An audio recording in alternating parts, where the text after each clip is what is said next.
अस्सलामु अलैकुम वरहमतुल्लाहि वबरकातुह। अल्हम्दुलिल्लाह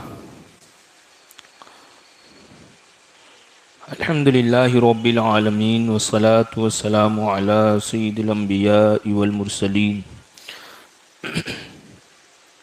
अम्मा बाद फ़अऊज़ु बिल्लाहि मिनश शैतानिर रजीम। बिस्मिल्लाहिर रहमानिर रहीम। फ़मिनहुम मन क़ज़ा नहबहु व मिनहुम मन यंतज़िर। सदक़ल्लाहुल अलियुल अज़ीम व सदक़ रसूलुहुन नबियुल अमीनुल मतीनुल करीम व नहनु अला ज़ालिका लमिनश शाहिदीन व शाकिरीन वल्हम्दुलिल्लाहि रब्बिल आलमीन। हज़रात मोहतरम, आइए गुफ्तगू से कब्ल आका इनामदार मदनी ताजदार हम सब के आका, हम सब के मालिक व मुख्तार जनाब रूही फ़िदा मुहम्मदुर रसूलुल्लाह सल्लल्लाहु तआला अलैहि वसल्लम की मुक़द्दस बारगाह में दुरूद सलाम का नजराना पेश करें। पढ़ें अल्लाहुम्मा सल्लि अला सय्यिदिना व मौलाना मुहम्मदिन मअदनिल जूदि वल करम व आलिहिल किराम अब्निल करीम बारिक व सल्लिम।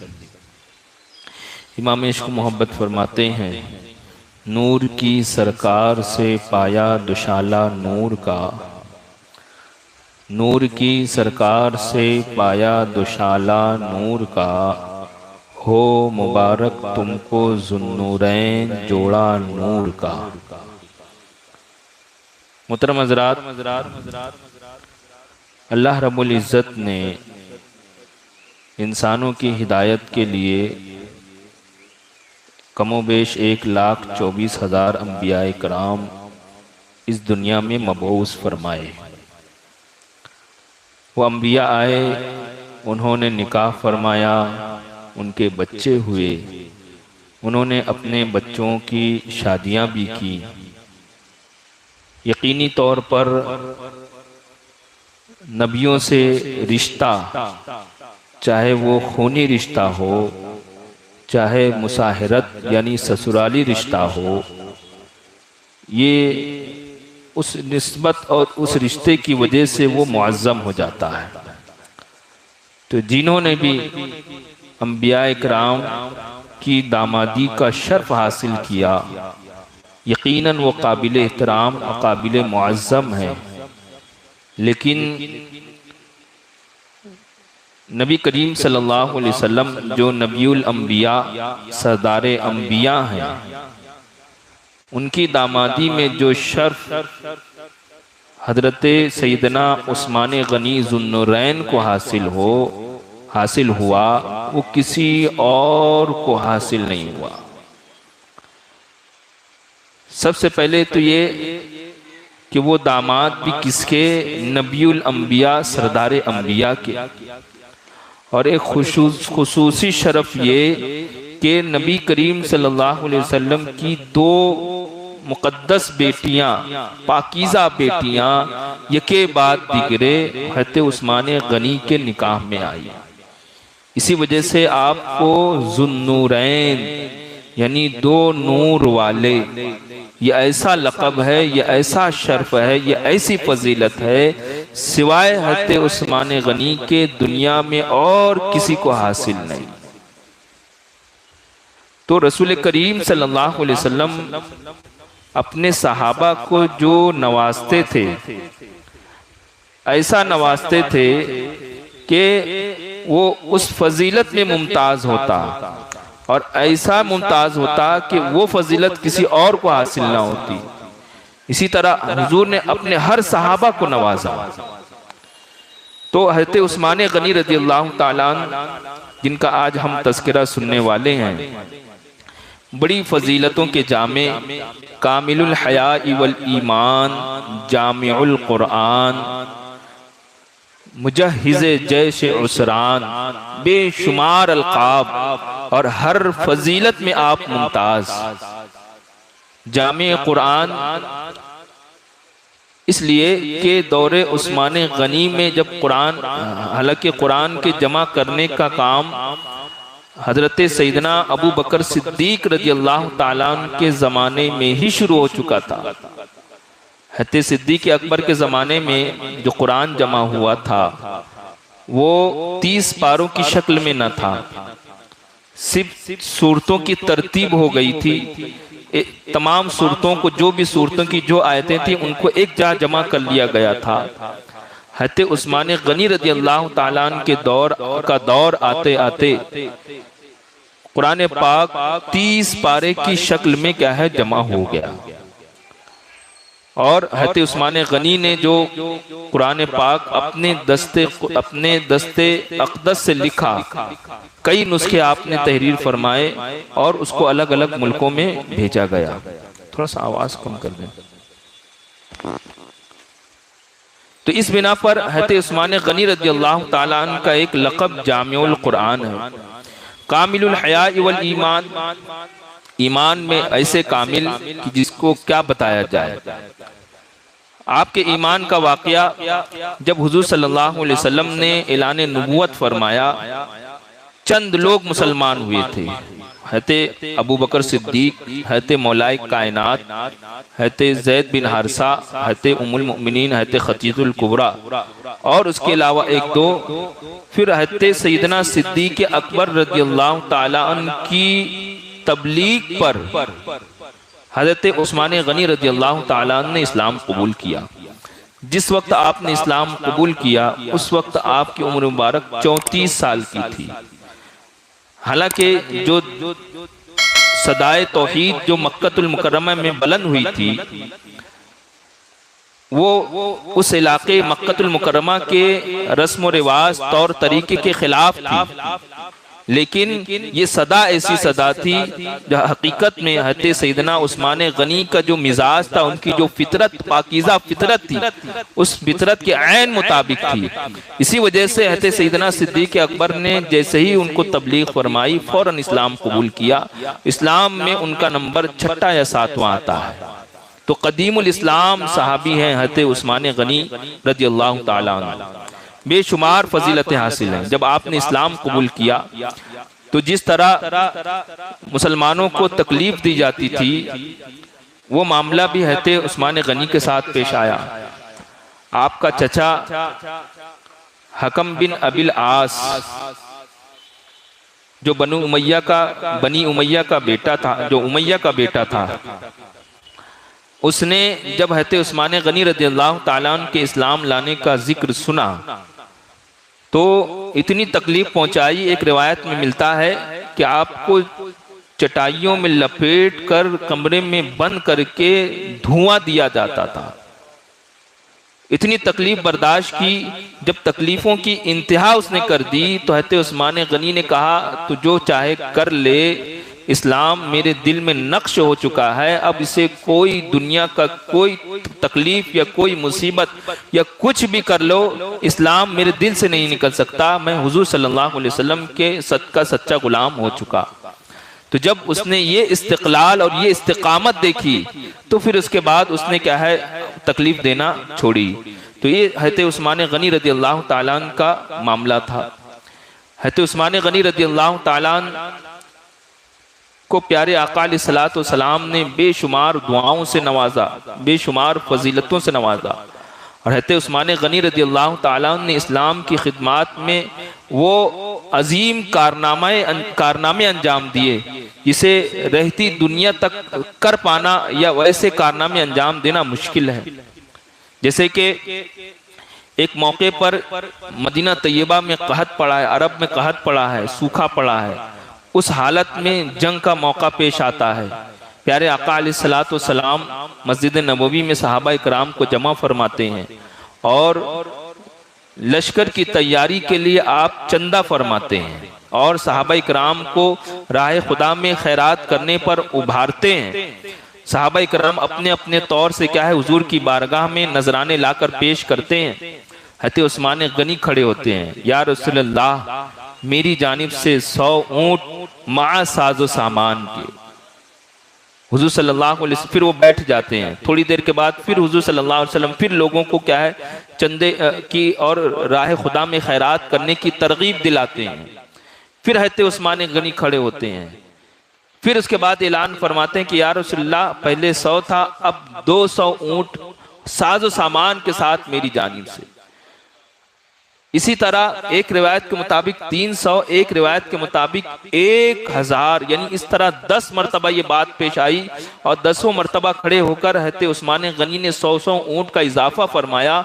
आखिर में 1000 ऊँट हज़रत उस्मान गनी ने साजो सामान के साथ, उसके अलावा कई हजार दीनार आपने हुजूर सल्लल्लाहु अलैहि वसल्लम की बारगाह में क्या है नजर किए। और जब हुजूर सल्लल्लाहु अलैहि वसल्लम ने इसको कबूल फरमाया तो हज़रत उस्मान गनी के वो दीनार जो उन्होंने राह खुदा में खर्च किए थे उसको उलटे पलटे और दुआ फरमाते हुए इरशाद फरमाते कि आज के बाद उस्मान गनी जो भी करें उनको कोई अमल जरर नहीं पहुंचाएगा। यानी अगर वो नवाफिल ना पढ़ें तब भी अल्लाह रब्बुल इज़्ज़त उनके दर्जात में बुलंदी अता फरमाएगा। उलमा ने इसकी एक दूसरी तावील यूं फरमाई कि खुदा न खास्ता, हालांकि अल्लाह रब्बुल इज़्ज़त ने अपने प्यारे महबूब के सहाबा को गुनाहों से महफूज रखा, लेकिन अगर हज़रत उस्मान गनी से कोई खता भी हो जाए तो ये अमल इतना आला, इतना मकबूल अल्लाह की बारगाह में कि ये अमल उस गुनाह का क्या है, उस खता का क्या है, कफ़ारा बन जाएगा। ये फजीलतें थी हज़रत उस्मान गनी की। सिर्फ यही एक मौका नहीं था, जब भी मौका मिलता हज़रत उस्मान गनी रज़ियल्लाहु ताला अन्हु राह खुदा में अपने माल को कुर्बान करते। एक रिवायत में मिलता कि जिस दिन से आपने इस्लाम कबूल किया और जिस दिन आपकी शहादत हुई उस दरमियान में कोई जुमा ऐसा ना गुजरता जिसमें आप गुलाम को आज़ाद ना फरमाते। सोचें कितने गुलामों को उन्होंने आज़ाद किया होगा, कितनी नेकियां अल्लाह रब्बुल इज़्ज़त ने उनको अता फरमाई होगी जिसको हम गिन भी नहीं सकते। ये एक मौका नहीं था, बेशुमार ऐसे मौके आए। हज़रत उस्मान गनी के माल ने इस्लाम की वो खिदमतें अंजाम दी जिसको बयान करना मुश्किल है। जब मुसलमान हिजरत करके मदीना तैयबा जब आने लगे तो एक कुआं था जिसका नाम बीरे रोमा। उसी कुएं का पानी मीठा था, वरना अक्सर कुएं का पानी क्या है, खारा और खारा था। चंद एक कुएं के बारे में जिक्र मिलता है कि हुजूर सल्लल्लाहु अलैहि वसल्लम ने अपना लुआबे दहन डाला, वो खारा जो पानी था हुजूर के लुआबे दहन की बरकत से वो मीठा हो गया। लेकिन एक कुआं था बीरे रोमा, उसका मालिक यहूदी था जो मदीना तैयबा शहर से 4 किलोमीटर के फासले पर था। मुसलमानों को बड़ी तकलीफ थी पानी की, चूंकि अभी अभी हिजरत करके गए थे। पानी की बड़ी तकलीफ।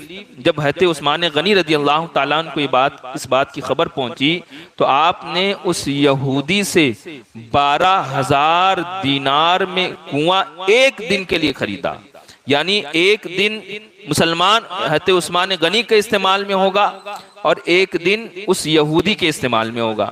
अब उस कुएं से क्या है, वो पानी बेचकर अपनी दुनियावी माल कमाता। तो अब ऐसा होने लगा कि हज़रत उस्मान गनी रज़ियल्लाहु ताला अन्हु ने 12,000 दीनार, सोचें एक दीनार अगर उसका वजन आज के हिसाब से देखें तो 4.5 से 5 ग्राम सोने का सिक्का, यानी 5 ग्राम एक दीनार का होता था। तो 12,000 दीनार देकर आपने उस कुएं को एक दिन के लिए खरीदा था। तो कितनी आज के हिसाब से देखें तो अरबों की रकम बन जाती है। इतना इतना माल वो राह खुदा में इतनी आसानी के साथ खर्च कर दिया करते थे। यकीनन अल्लाह ने वैसा दिल अता फरमाया था, तभी तो ऐसी जमात को हुजूर सल्लल्लाहु अलैहि वसल्लम की सहाबियत के लिए चुन लिया था। तो जब मामला ये हुआ कि मुसलमान फिर उस एक दिन में इतना पानी भर लाते कि दूसरे दिन उसके पास जाने की जरूरत नहीं पड़ती। अब उसका धंधा हो गया चौपट। फिर वो मजबूरन यानी उस पूरे कुएं को बेचने पर मजबूर हुआ।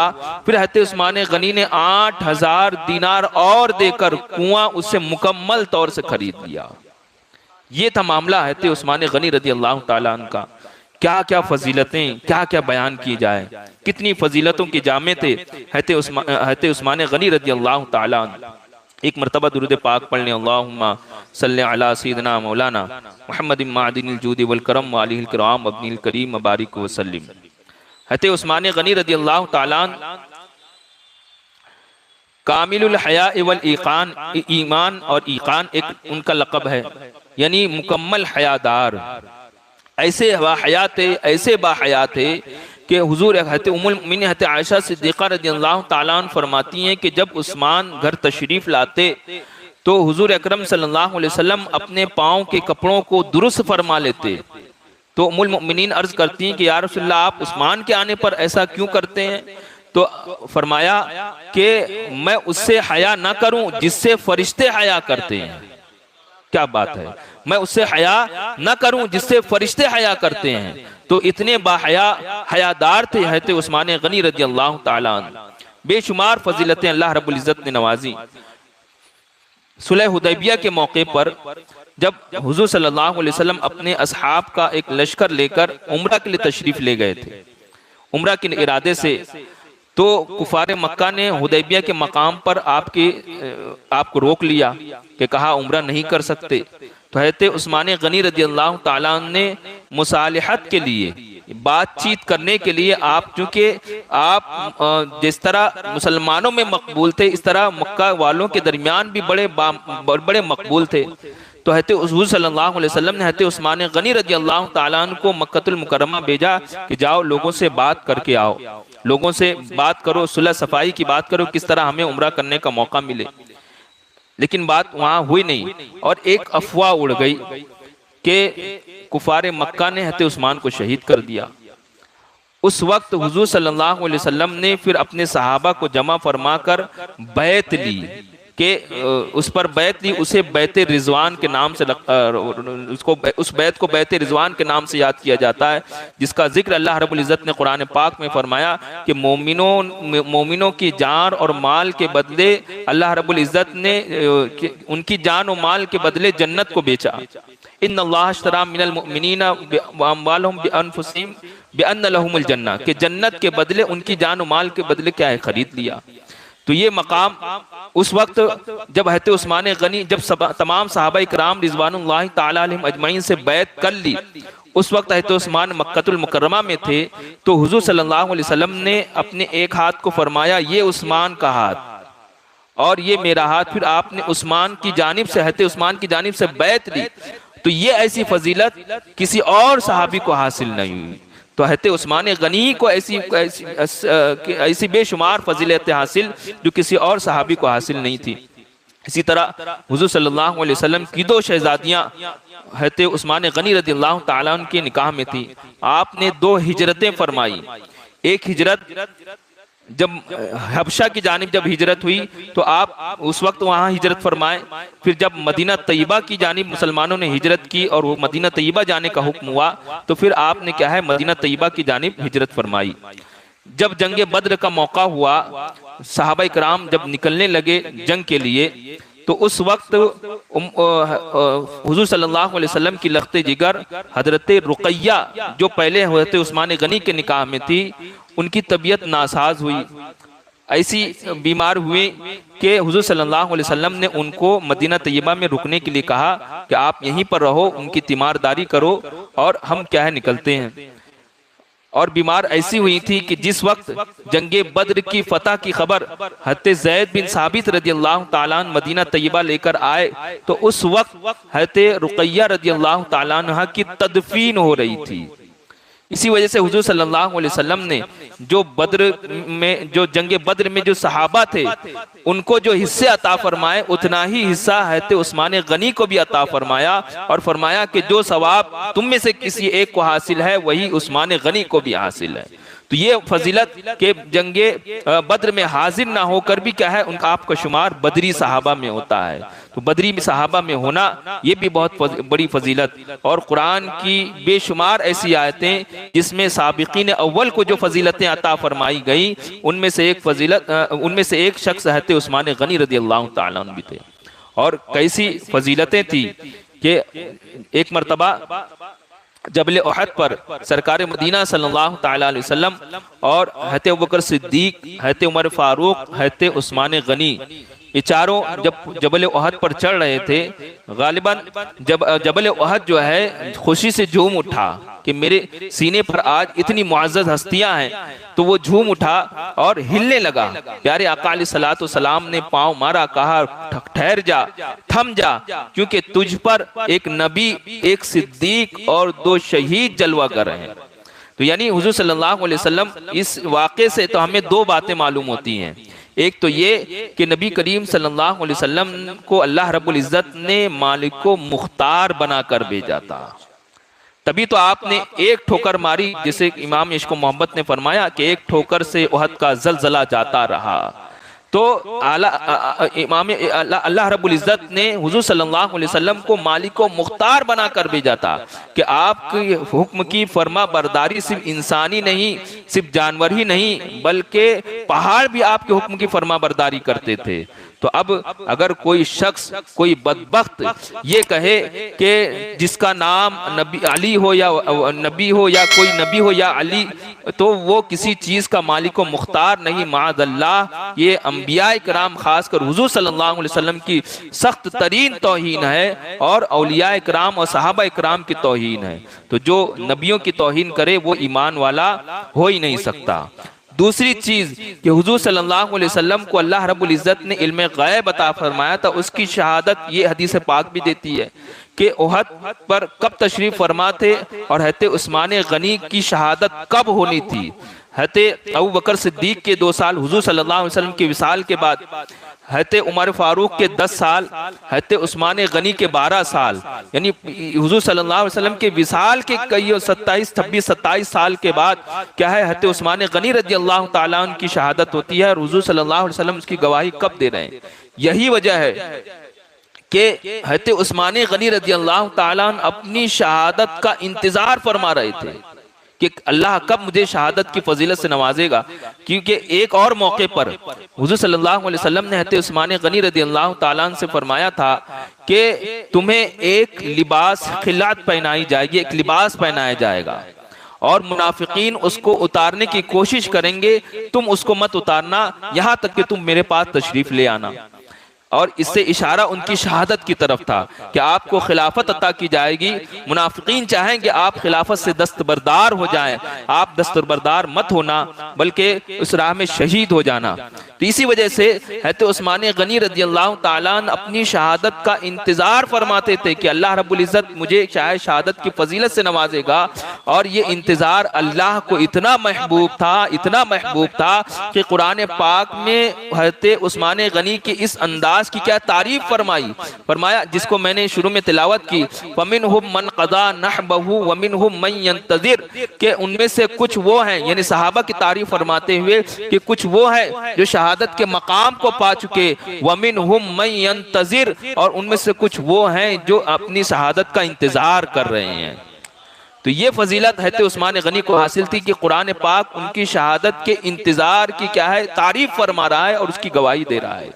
तो ये था हज़रत उस्मान गनी रज़ियल्लाहु ताला अन्हु की फजीलत का मामला। अल्लाह रब्बुल इज़्ज़त ने बेशुमार फजीलतें अता फरमाई। अल्लाह हम सबको हज़रत उस्मान गनी का हया अता फरमाए, आपकी तिलावत कुरान का सदका अता फरमाए, आपके जामिया कुरान के सदक़े हम सबको कुरान को याद करने, उसे समझने, उसे पढ़ने की तौफीक और रफ़ीक अता फरमाए। एक मरतबा दुरूद पाक पढ़ लें, अल्लाहुम्मा सल्लि अला सय्यिदना मौलाना मुहम्मदिन मादिनिल जूदि वल करम व आलिहिल किराम अब्दिहिल करीम व बारिक वसल्लिम। तो हुजूर सल्लल्लाहु अलैहि वसल्लम ने हज़रत रुक़य्या रज़ियल्लाहु ताला अन्हा के विसाल के बाद हज़रत उस्मान गनी से हज़रत उम्मे कुलसूम रज़ियल्लाहु ताला अन्हा का निकाह फरमाया। और जब 9 हिजरी में उनका भी विसाल हो गया तो हुजूर सल्लल्लाहु अलैहि वसल्लम ने रिवायतों में मिलता है, फरमाते हैं कि अगर कसम खुदा अगर मेरी 40 बेटियां होती और यके बाद देगरे उस्मान गनी के निकाह में देना पड़ता तो मैं 40 बेटियां यके बाद दिगरे उस्मान के निकाह में दे देता। इतने महबूब थे हुजूर सल्लल्लाहु अलैहि वसल्लम के हज़रत उस्मान गनी रज़ियल्लाहु ताला अन्हु, यानी महबूबियत कुबरा के मकाम पर फाइज थे। अल्लाह रब्बुल इज़्ज़त उनका सदका हम सबको अता फरमाए। हज़रत उस्मान गनी रज़ियल्लाहु ताला अन्हु की फ़ज़ाइल बेशुमार। और जब हज़रत उस्मान गनी रज़ियल्लाहु ताला अन्हु ने खिलाफत के उमूर को संभाला तो बेशुमार मकामात, बेशुमार क्या है शहर और बल्कि कई सूबे और बल्कि कई ममालिक हज़रत उस्मान गनी रज़ियल्लाहु ताला अन्हु की दौर खिलाफत में इस्लाम की सल्तनत में दाखिल हुए। जैसे कि बेशुमार की बातें हैं, चंद बातें मैं अर्ज करूं। उनमें से एक वाक़या कब्रस का है। कब्रस एक शहर या गालिबन एक मुल्क है जो समंदर पार था।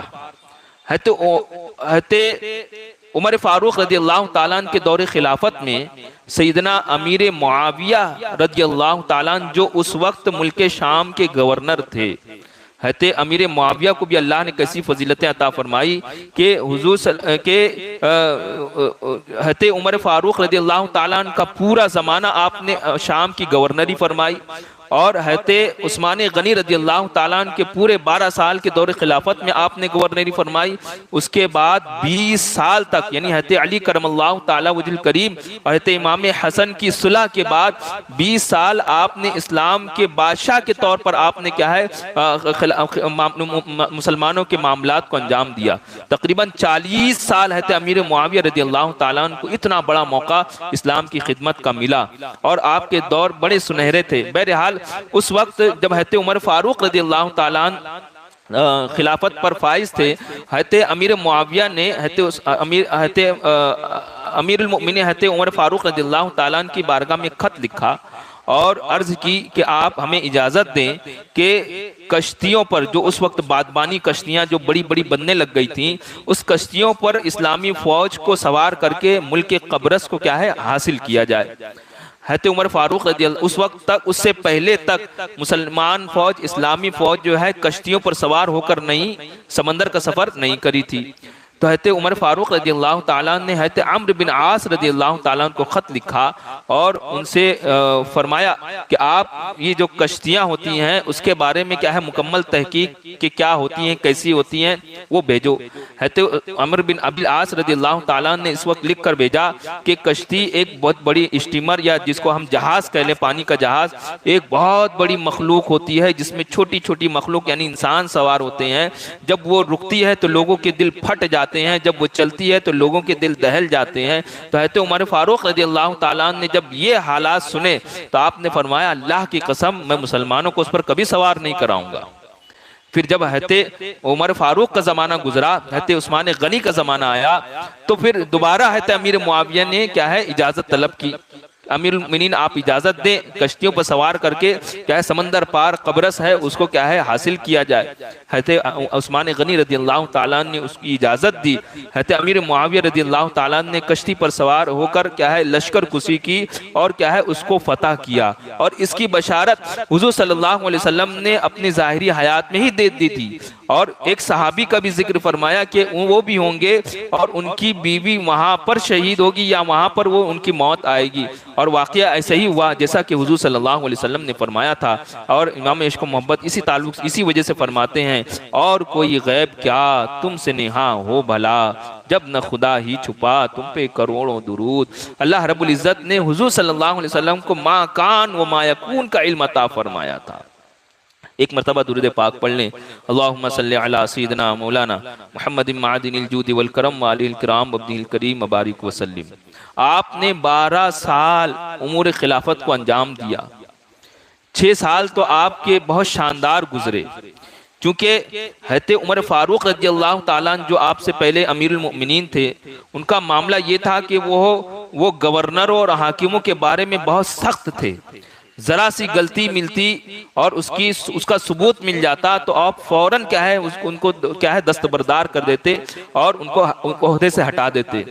हज़रत उस्मान गनी रज़ी अल्लाह ताला बहुत नर्म दिल थे, तो शुरू में जब उनकी सख्ती के बाद हज़रत उस्मान गनी रज़ी अल्लाह ताला उनके नरमी का दौर जब शुरू हुआ तो तमाम उस वक्त आलम इस्लाम आपसे बड़ा खुश था।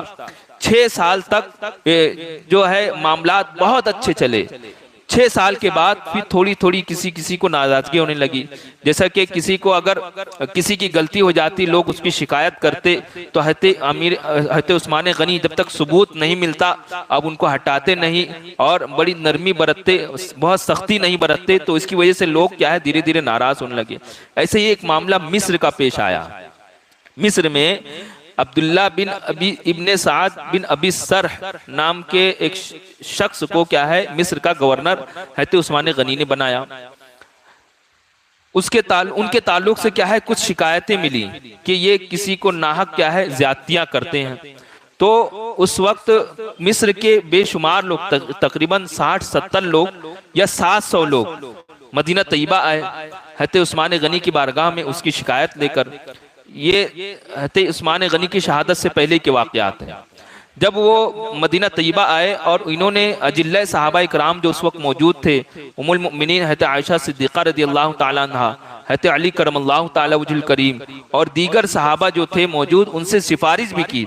ये सब आकर हज़रत उस्मान गनी रज़ियल्लाहु ताला अन्हु की बारगाह में अरीज़ा पेश किए, कहा कि हुजूर वाला, वहाँ पर जब उनके ताल्लुक से इतने लोग आकर जुल्म ज़्यादती की बात कर रहे हैं तो आप उनको इंसाफ क्यों नहीं देते, आप उनको गवर्नरी से माजूल क्यों नहीं करते। तो हज़रत उस्मान गनी रज़ियल्लाहु ताला अन्हु ने फरमाया कि ठीक है, उनको हम माजूल कर देते हैं, लेकिन किसको गवर्नर बनाना है आप लोग चुन लो।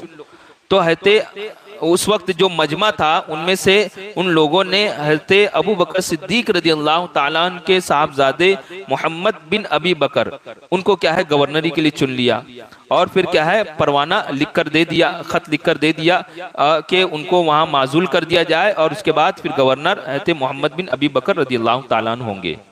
मामला यहाँ हो गया, लेकिन चूंकि ये फितने का दौर शुरू हो चुका था, फितने अंदर अंदर पनप रहे थे। उनमें से एक बहुत बड़ा नाम जिसका नाम मरवान बिन हकम था, ये बहुत बड़ा फितना जो पीछे छुप छुप कर इसने बहुत से फितने अंजाम दिए, तारीख की रिवायत में इसके बारे में मिलता है। और ये था हज़रत उस्मान गनी रज़ियल्लाहु ताला अन्हु का रिश्तेदार। लेकिन हज़रत उस्मान गनी रज़ियल्लाहु ताला अन्हु की इसकी जो खुफिया साजिशें थी उसकी खबर नहीं थी। जाहिर तो बड़ा अच्छा बनता, लेकिन पीठ पीछे क्या है साजिशें करता।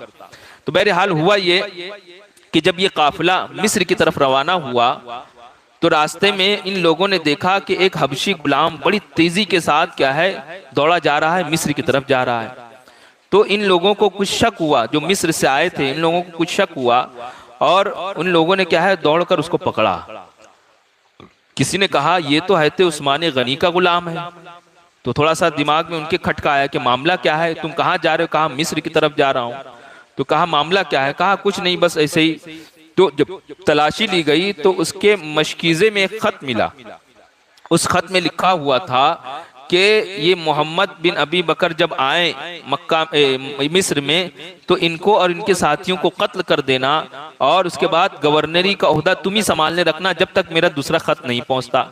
और उसमें हज़रत उस्मान गनी रज़ियल्लाहु ताला अन्हु की दस्तखत थी और उनका दस्तखत नहीं, उनका मोहर, उनकी मोहर का सिक्का लगा हुआ था। जब ये बात देखी सबके दिल क्या है वो हो गए कि ये क्या, हज़रत उस्मान गनी ने तो कुछ और हमारे साथ मामला फरमाया और ये खत कुछ और कहता है।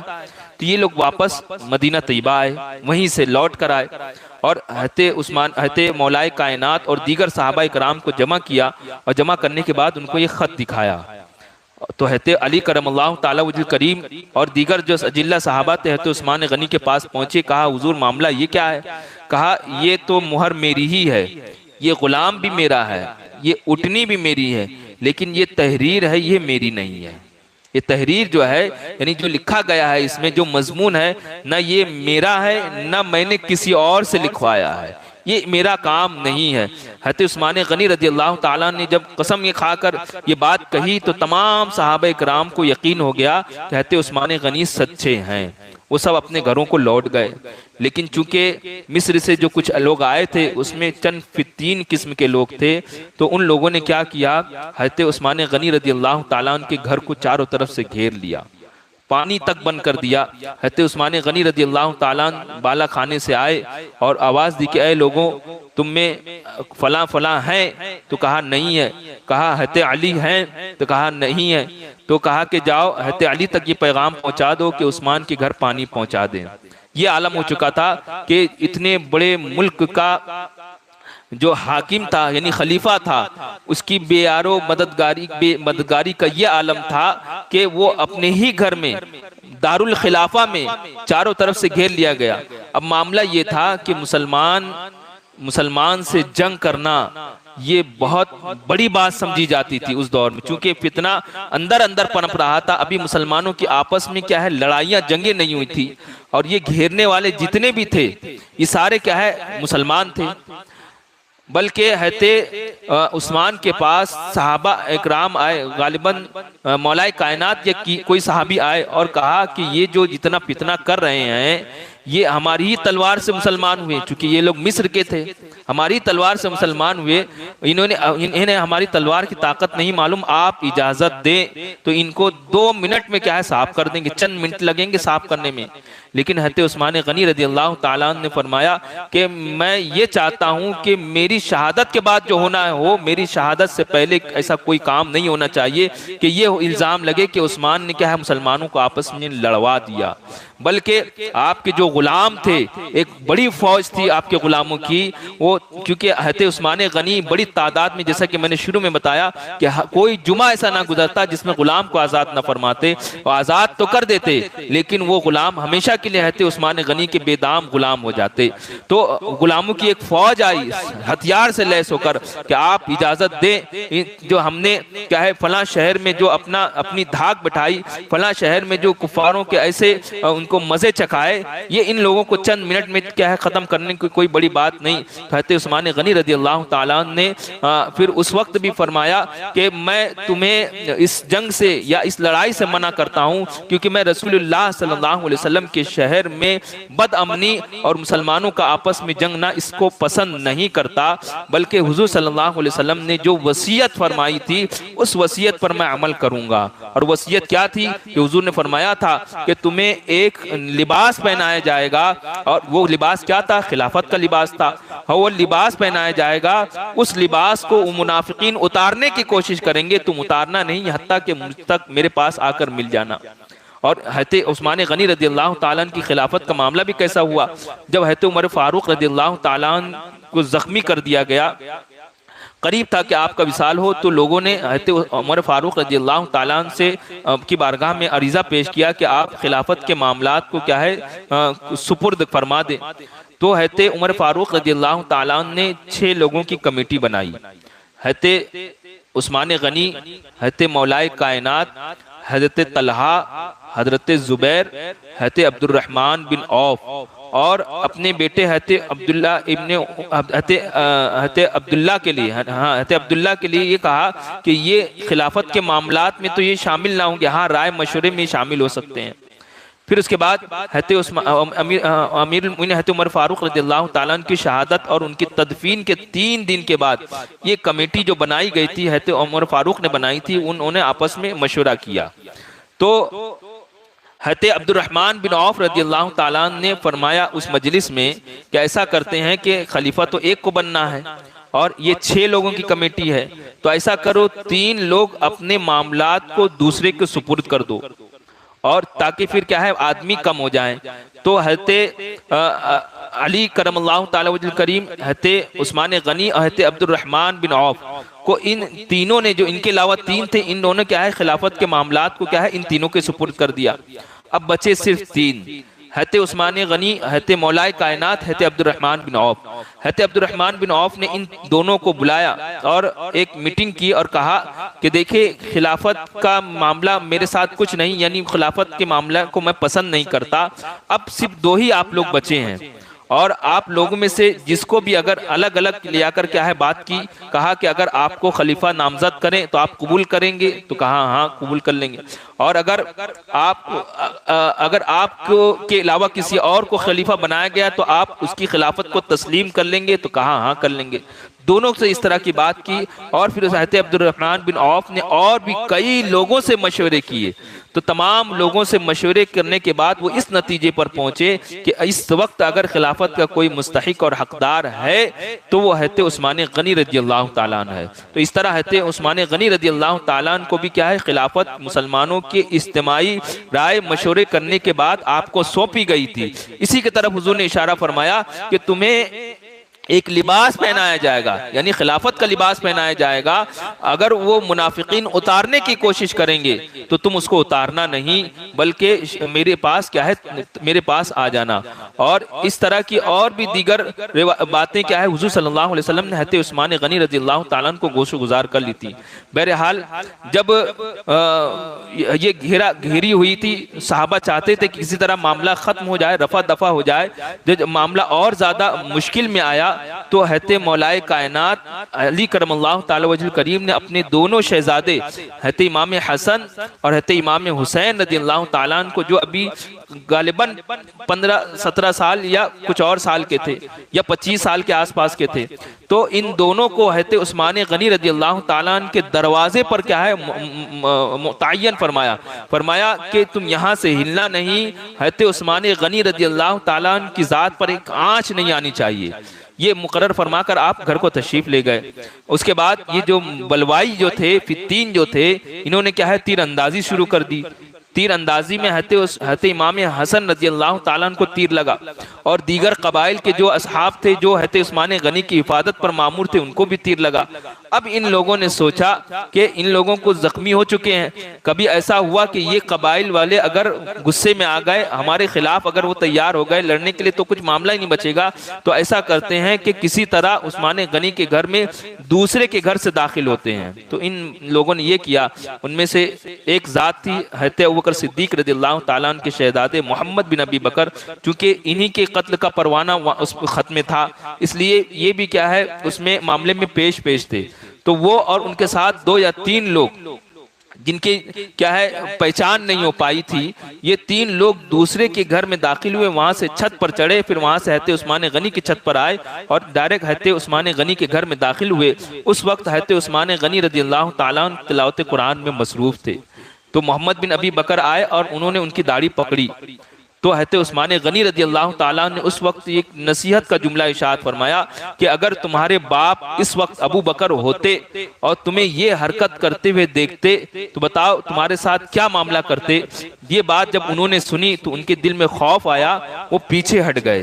वो पीछे तो हट गए लेकिन उनके साथ जो 2 या 3 दाखिल हुए थे वो उन्होंने क्या है जाकर हज़रत उस्मान गनी रज़ियल्लाहु ताला अन्हु को मादल्ला शहीद कर दिया। आपकी अहलिया जो थी उस वक्त बचाने की कोशिश की, आवाज लगाई, लेकिन उस वक्त बाहर बलवाइयों ने इतना शोर मचाया हुआ था कि उनकी आवाज किसी तक पहुंची नहीं।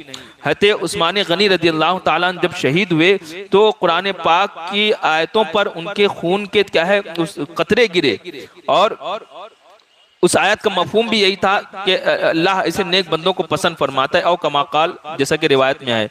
तो जब हज़रत उस्मान गनी रज़ियल्लाहु ताला अन्हु की शहादत की खबर जब मदीना तैयबा में पहुंची तो सबसे पहले हज़रत अली करमल्लाहु ताला वजहुल करीम दौड़ते हुए आए और आते ही साथ उन्होंने हज़रत इमाम हसन रज़ियल्लाहु ताला अन्हु, हज़रत इमाम हुसैन रज़ियल्लाहु ताला अन्हु से मुआखज़ा फरमाया। बल्कि रिवायत में मिलता है कि हज़रत इमाम हसन रज़ियल्लाहु ताला अन्हु को एक थप्पड़ लगाया, कहा कि तुमको मैंने यहाँ पर हिफाजत पर मामूर किया था, तुम हिफाजत क्यों ना कर सके, कैसे वो फित्तीन क्या है घर में दाखिल हुए। तो हज़रत इमाम हसन रज़ियल्लाहु ताला अन्हु ने फरमाया, अर्ज की कि अब्बा जान ये लोग क्या है किसी और जगह से दाखिल हुए, दरवाजे से दाखिल नहीं हुए थे, हम तो दरवाजे पर खड़े हैं, अभी भी खड़े हैं। तो फिर उसके बाद हज़रत उस्मान गनी रज़ियल्लाहु ताला अन्हु क्या है शहीद हो जाते हैं। आपकी उम्र मुबारक जिस वक्त आपकी शहादत हुई थी 82 या 84 साल की उम्र मुबारक थी, और उस हज़रत उस्मान गनी रज़ियल्लाहु ताला अन्हु के ताल्लुक से जो हुज़ूर सल्लल्लाहु अलैहि वसल्लम ने पेश गोई फरमाई थी कि शहीद होंगे, और उसी एतबार से शहीद हुए। और ये खबरें भी चल रही थी कि हज़रत उस्मान गनी रज़ियल्लाहु ताला अन्हु के बाद की शहादत के बाद फितनों का जो दौर अभी खुफिया साजिशों के तहत चल रहा था, अब ये खुल्लम खुल्ला होगा। और हमने तमाम आलम इस्लाम ने देखा कि हज़रत उस्मान गनी रज़ियल्लाहु ताला अन्हु की शहादत के बाद फितनों का वो दौर शुरू हुआ कि आज तक इस्लाम पर तरह तरह के फितने आते जा रहे हैं, कि हुज़ूर सल्लल्लाहु अलैहि वसल्लम ने अपने बयानों में इरशाद फरमाया था। ये था मामला हज़रत उस्मान गनी रज़ियल्लाहु ताला अन्हु का। अल्लाह रब्बुल इज़्ज़त हम सबको हज़रत उस्मान गनी रज़ियल्लाहु ताला अन्हु की हया का सदका अता फरमाए, उनके राह खुदा में खर्च करने का सदका अता फरमाए, और उनकी सीरत और उनकी सुन्नत पर हम सबको चलने की तौफीक और रफ़ीक अता फरमाए। व आखिर दावाना अनिल हम्दुलिल्लाहि रब्बिल आलमीन, अस्तगफिरुल्लाह रब्बी मिन कुल्लि ज़ंबिन व अतूबु इलैह।